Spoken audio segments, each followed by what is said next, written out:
ہماری ویڈیوز دیکھنے کے لیے ہمارے چینل صراط جنت کو سبسکرائب کریں۔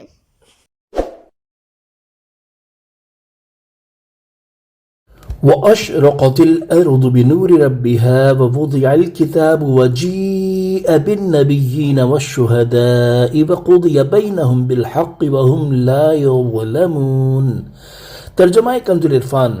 اور زمین اپنے رب کے نور سے جگمگا اٹھے گی اور کتاب رکھی جائے گی اور انبیاء اور گواہی دینے والے لائے جائیں گے اور لوگوں میں سچا فیصلہ فرما دیا جائے گا اور ان پر ظلم نہ ہوگا۔ تفسیر صراط الجنان۔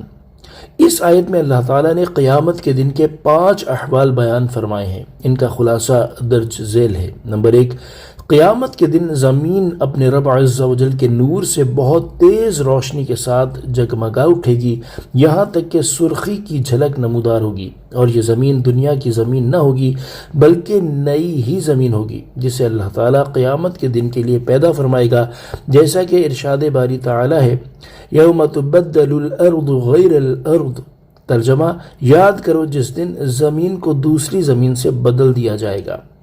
اور حضرت عبداللہ بن عباس رضی اللہ تعالی عنہما نے فرمایا کہ اس آیت میں جس نور کا ذکر ہے یہ چاند سورج کا نور نہ ہوگا بلکہ یہ اور ہی نور ہوگا جسے اللہ تعالیٰ پیدا فرمائے گا اور اس سے زمین روشن ہو جائے گی۔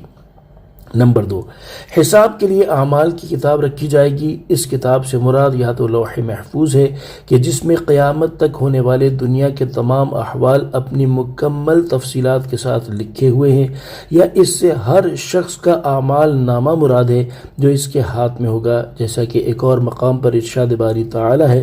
ترجمہ، اور ہر انسان کی قسمت ہم نے اس کے گلے میں لگا دی ہے اور ہم اس کے لیے قیامت کے دن ایک نامہ اعمال نکالیں گے جسے وہ کھلا ہوا پائے گا۔ اور مجرموں کا قول نقل کرتے ہوئے ارشاد فرمایا، ترجمہ، اس نامہ اعمال کو کیا ہے کہ اس نے ہر چھوٹے اور بڑے گناہ کو گھیرا ہوا ہے۔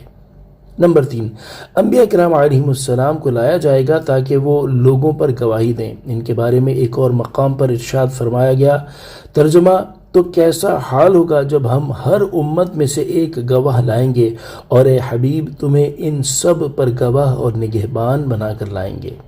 نمبر 4، گواہی دینے والے لائے جائیں گے جو رسولوں علیہم السلام کی تبلیغ کی گواہی دیں گے۔ اس سے متعلق ایک اور مقام پر ارشاد باری تعالی ہے، ترجمہ، اور اسی طرح ہم نے تمہیں بہترین امت بنایا تاکہ تم لوگوں پر گواہ بنو۔ نمبر 5، قیامت کے دن لوگوں میں سچا فیصلہ فرما دیا جائے گا اور ان کے ثواب میں کمی کر کے یا عذاب میں زیادتی کر کے ان پر کوئی ظلم نہ ہوگا۔ صلو علی الحبیب صلی اللہ تعالی علی محمد صلی اللہ تعالی علیہ وآلہ وسلم۔